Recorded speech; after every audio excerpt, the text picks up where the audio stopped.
Hey, this is Spencer. Okay, well, you're going to have to hold on just a second as we get our other camera up. We're talking about live streaming today. I'm Spencer. This is Colin Kuhn. And we're down in a dungeon. So we're going to, as the video goes on, show you what better and better lighting looks like. So, Colin, tell us a little bit about what you do.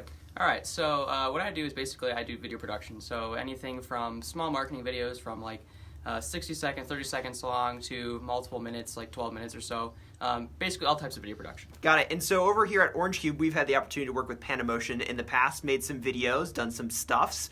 But a lot of times clients are in a position where they just need to be making what I call iPhone videos, which is where you whip out your phone video and you do it yourself. So we thought we would whip out some iPhones and show you what those can look like. When we're doing video production, there's a couple of things which are really important. So making sure you know what you're talking about, or at least pretend to know what you're talking about, is a good thing. Making sure your lighting is in order and making sure your sound is in order. So we're going to do this one at a time and start with lighting. So right now you can't see, but we are sitting in the basement of the Orange Cube group office. There is like things hanging around us. Spiders may jump out. There might be some zombies around somewhere. And we're going to talk about lighting. So Colin, what kind of lighting do we have on us right now? So right now we have a key light or a hair light. What it is it's basically coming from the corner, coming from would be my left side, and it's shooting in towards us. And we kind of have one back angle going on here, so we have half the face kind of lit.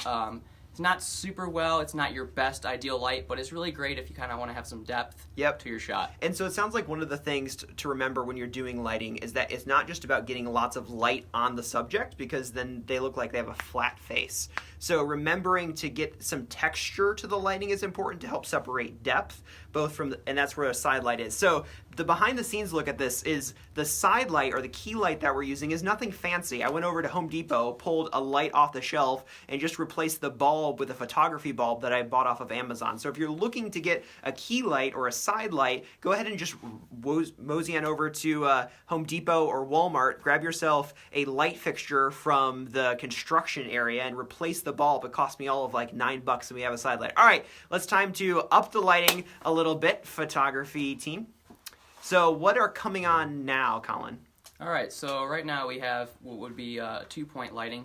What it is essentially we have a light coming on from the front, and it's going to be aiming at us, and it's going to be lighting up most of us, so most of our face. Now, they turned on the other one a little too fast, but now we have 3 points. Yep. So now we have both angles. We're both hit on both sides. We're able to get that light towards us. And right now we're using soft boxes. There's different types of lights we can use. We can LEDs, soft that box. type of thing. What's a soft box? So a soft box is essentially some lights that are inside of this, what would be like a plastic or a like basically a box. Yeah. And it's covered with a type of diffusion or basically just like a sheet that's over it that makes sure that the lighting isn't too harsh on your face. Got it. All right. So it sounds like what we've done is leveled up the lighting a little bit by making sure we have some front-facing light. Because at the end of the day, you want to have lights behind the camera facing towards the subject to make sure you have good face lighting or whatever your subject is. And Colin used this word called diffusion, which means that you take your light source and you diffuse it a little bit. And that could be by hanging a sheet in front of it, something which has some opacity, something which will break that light up and make it more even, because you don't want to have patchy light on your face, kind of like if you do makeup, you don't want to have patchy makeup. The same thing is true for light,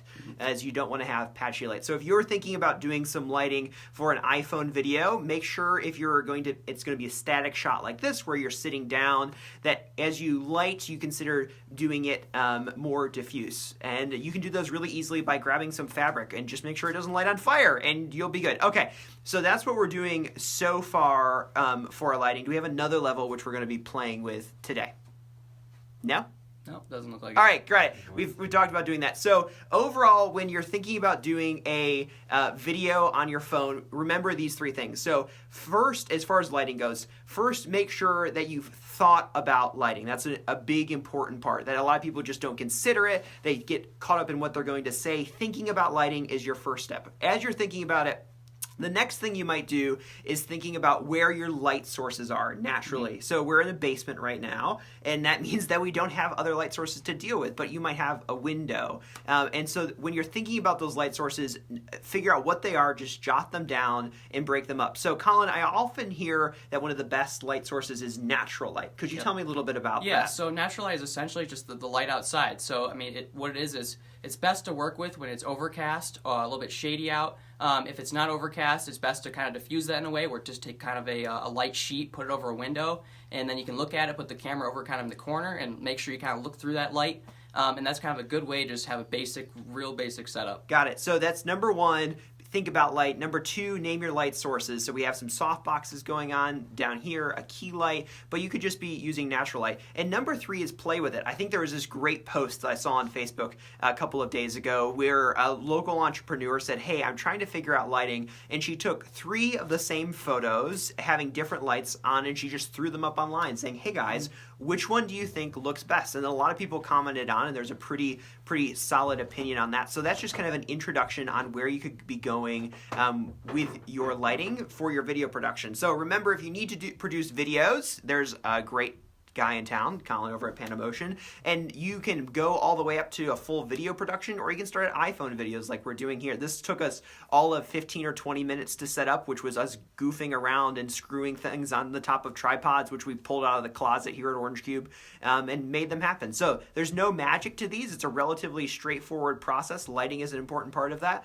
We hope you learned something. If you have any questions, I'm sure you can throw them in the comments, and Colin and I will jump back in there, and we will get it going. Colin, any last advice for lighting? Last advice, pretty much just make sure that you have whatever lights you can get. Make sure that they're aimed correctly at you. Make sure that you're able to look at those lights, look at the camera, and just make sure to smile. Awesome. All right, good. Well, thanks for tuning in today, guys. I'm sure we'll come back with more tips in the future. Like I said, any questions, throw them in the comments. See ya.